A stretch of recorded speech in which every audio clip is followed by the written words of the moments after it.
अस्सलाम वालेकुम, मैं हूँ हिना नियाजी और मेरे साथ हैं चौधरी इरफान ज़हीर। मेगा इवेंट का आज 34वां मैच जो है वो नीदरलैंड्स और अफगानिस्तान के दरमियान खेला जाएगा।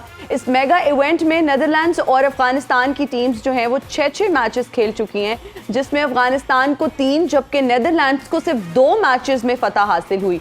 पॉइंट्स टेबल की अगर बात करूं तो अफगानिस्तान जो है वो 6 पॉइंट्स के साथ 6ठे नंबर पर, जबकि नीदरलैंड्स की अगर बात की जाए तो उनकी टीम 4 पॉइंट्स के साथ 8वें नंबर पर है। बिल्कुल है ना। और ये जिस तरह हमने देखा कि बढ़तरी थोड़ी सी एज हासिल है अफगानिस्तान को, बट ओवरऑल हम जब देखते हैं तो वर्ल्ड कप में अभी दोनों टीमें पहली दफ़ा एक दूसरे के साथ खेलेंगी और ओवरऑल हेड टू हेड देखा जाए तो 9 टाइम्स दोनों टीमें एक दूसरे के साथ मैचेस खेल चुकी हैं।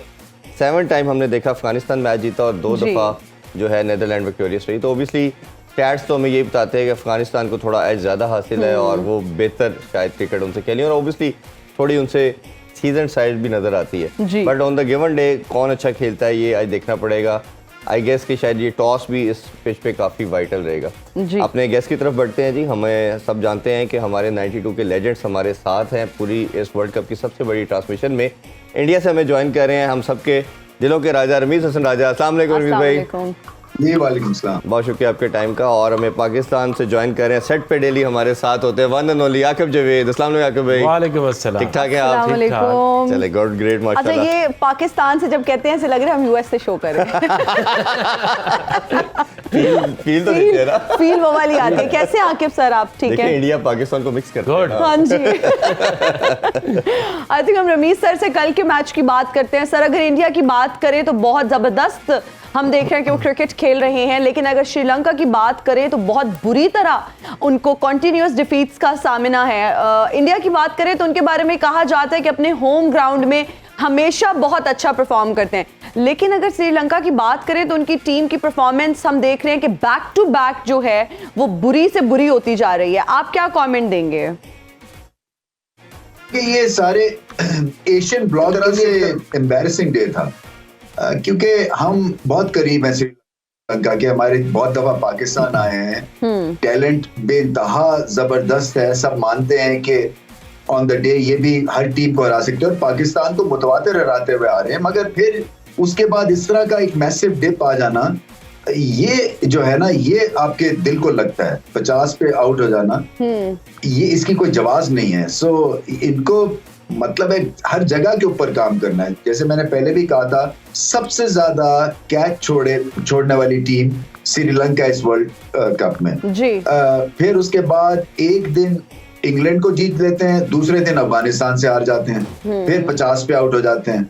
सो ये इतनी ज्यादा अगर आप में गिरावट और उछाल आएगी तो फिर कंसिस्टेंसी से आपका इज्जत बनती है ना, और ग्रेटनेस बनती है। और कंसिस्टेंसी इसलिए नहीं है क्योंकि घर में जो क्रिकेट होती है वो बहुत ही एक मामूली दर्जे की होती है, जो आप इनको फर्स्ट क्लास कह लें या क्लब सिस्टम कह लें। वहां पे कोई ऐसी बात है नहीं कि जो नया लड़का भी आता है वो भी उसको बहुत वक्त लगता है इंटरनेशनल लेवल पे आने के लिए। और फिर मेरे ख्याल से ज्यादा पॉपुलर गेम अब रह नहीं गई है क्रिकेट श्रीलंका में जी। तो ये बहुत सारे इनको फ्रंट्स के ऊपर लड़ना है, टैलेंट को ठीक लेके जाना है, सिलेक्शन के हिसाब से फर्स्ट क्लास करना है, और फिर अपने एक्स ग्रेड्स को एंगेज करना है इनको। क्योंकि जब इस तरह की सिचुएशन हो जाए कि 2 दफा 50 में आप आउट हो जाए एक महीने में, तो मतलब मेरा ये है कि इससे बड़ा तो डिजास्टर है नहीं ना।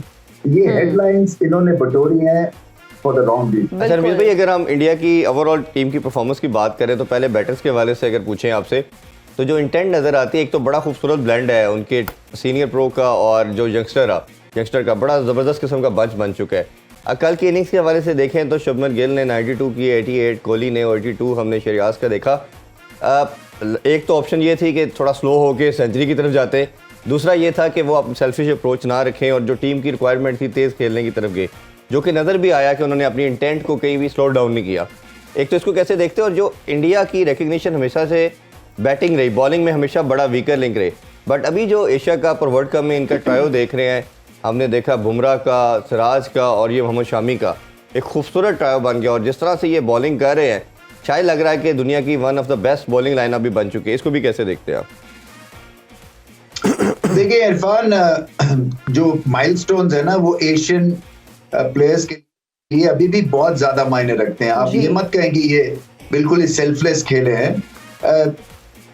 और ये गलत बात नहीं है, इसलिए कि कोई भी हो, अगर मैं भी खेल रहा हूं और मैं 90s में होऊंगा तो ये गेम टीम के लिए भी है और अपने लिए भी होती है हमेशा, क्योंकि आप स्कोर करते हैं तो टीम का फायदा होता है। ये बड़ा सिंपल सी इक्वेशन है। सो माइलस्टोन्स के लिए ज्यादा एशियन माइंड जो है ना वो ज्यादा तड़पता है कंपेयर टू वेस्टर्न माइंड, इसमें कोई शक नहीं है। मगर इतनी ज्यादा डेप्थ है कि अगर आप वहां पे चांस भी ले रहे हैं तो आपको पता है पीछे से आके जडेजा कर देगा या सूर्या कुमार यादव कर देगा।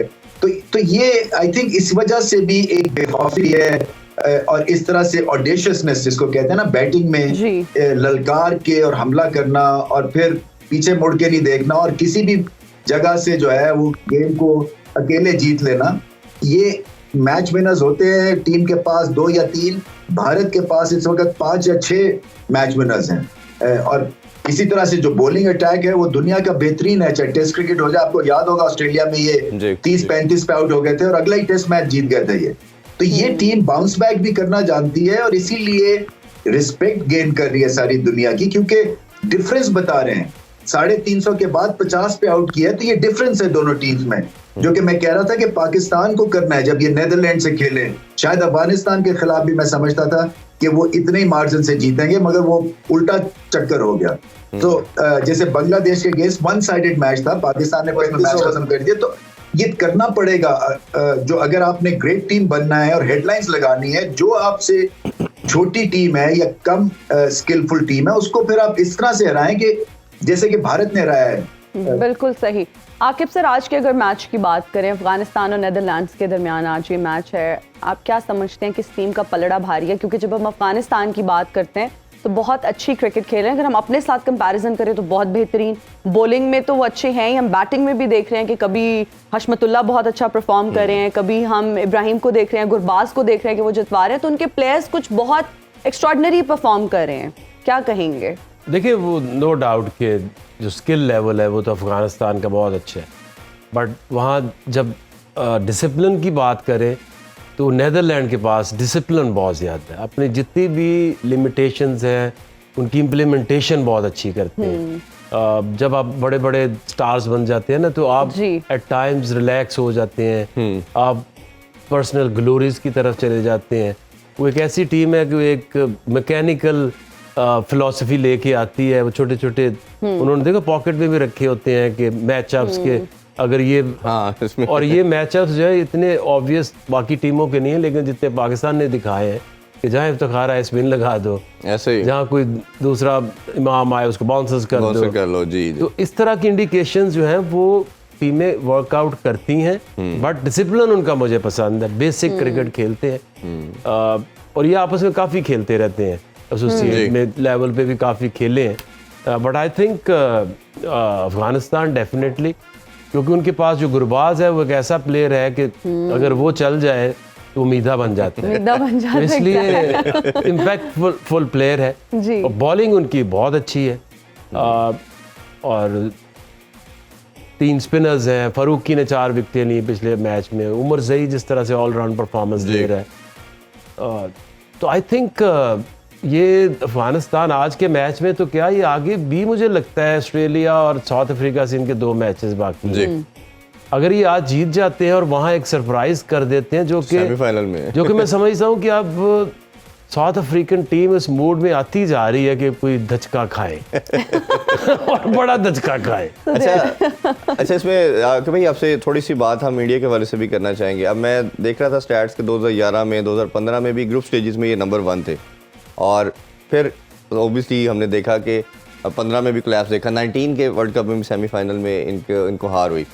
अब क्रिकेट में एक टर्मिनोलॉजी बोली जाती है कि आप जब कंटिन्यूसली जीत रहे हो, एक्सेप्ट मुझे वो ऑस्ट्रेलिया का एक टेन्योर याद आता है जिसमें वो हारते नहीं थे, अदरवाइज ट्रेडिशन क्रिकेट की यही रही है, टेंडेंसी यही रही है कि आप जब जीतते हो तो एकदम आपका बैड डे आता है और आप गिरते हो। तो अब काफ़ी ये हल्म अफेयर में या क्रिकेटर्स जो सीनियर क्रिकेटर्स हैं वो ये कहते हैं कि कोई ना कोई तो इवेंट में बुरा दिन आपका आता है, तो वो भारत का पहले आ जाए ज़्यादा बेहतर है, क्योंकि ये सेमीफाइनल फाइनल में भी होना चाहिए। आप इस क्रिकेटिंग सेंस में इसको कैसे देखते हैं?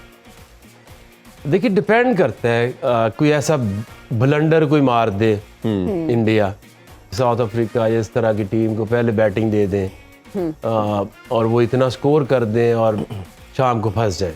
अगर आप एट पार इनकी स्किल लेवल देखें तो इंडिया में तो आप उनको हराना, वो खुद बुरा खेलेंगे तो हारेंगे। जिस तरह की उनकी बैटिंग, बॉलिंग और कॉन्फिडेंस जो होता है, बाकी जो टीमें हैं वो, अब इंडिया पाकिस्तान का मैच अगर आप देखें तो उसमें सबसे बड़ा फर्क क्या था? जी। खौफ।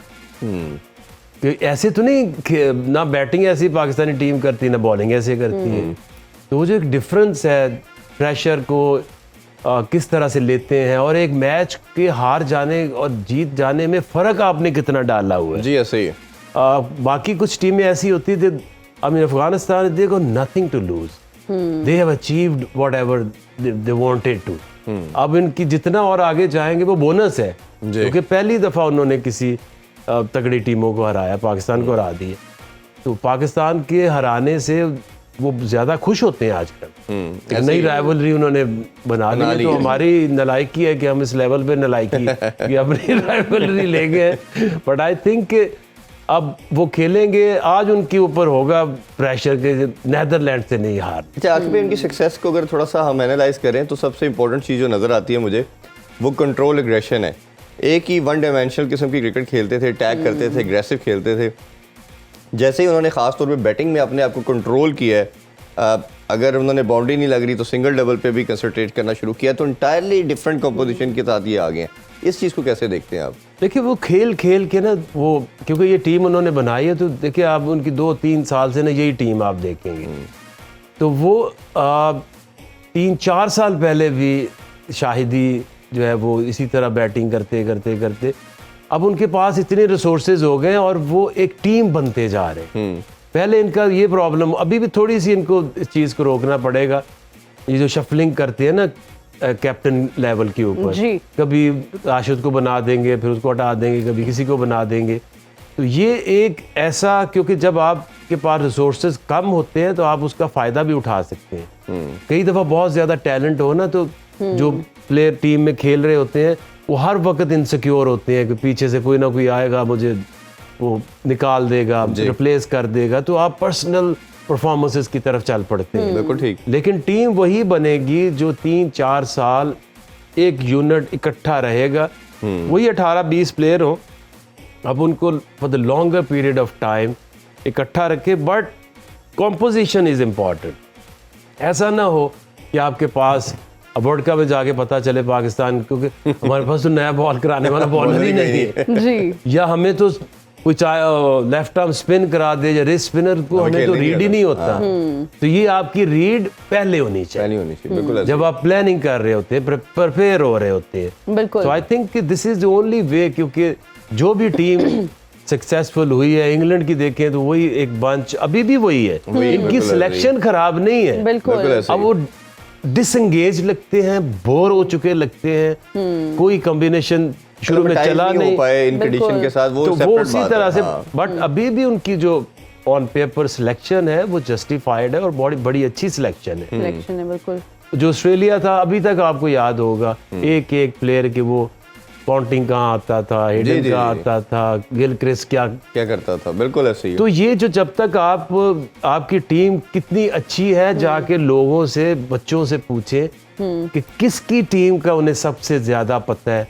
अब इंडिया का पता होगा, साउथ अफ्रीका का सबसे ज्यादा पता होगा, ऐसे ही एक एक प्लेयर का उसका क्या रोल है, बच्चा बता देगा कि देखें ये आएगा, अब इसका ये रोल है, ये नीचे इसलिए रखा हुआ है।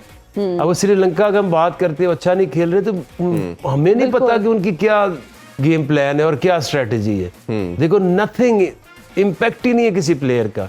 बिल्कुल ऐसे ही, यही हाल बांग्लादेश का है, बट उसका है जरूर, अफगानिस्तान का इन सबसे ज्यादा है। नाज़रीन, इसके साथ ही हमारे प्रोग्राम का वक्त हुआ है खत्म। आपसे इंशाल्लाह मुलाकात होगी मिड ब्रेक में, इरफान साहब की हमसे होगी क्रिकेट मस्तियां में। अपना बहुत ख्याल रखिएगा। Thank you so much. Rameez sir आपका भी थैंक यू सर। अल्लाह हाफिज। पाकिस्तान जिंदाबाद।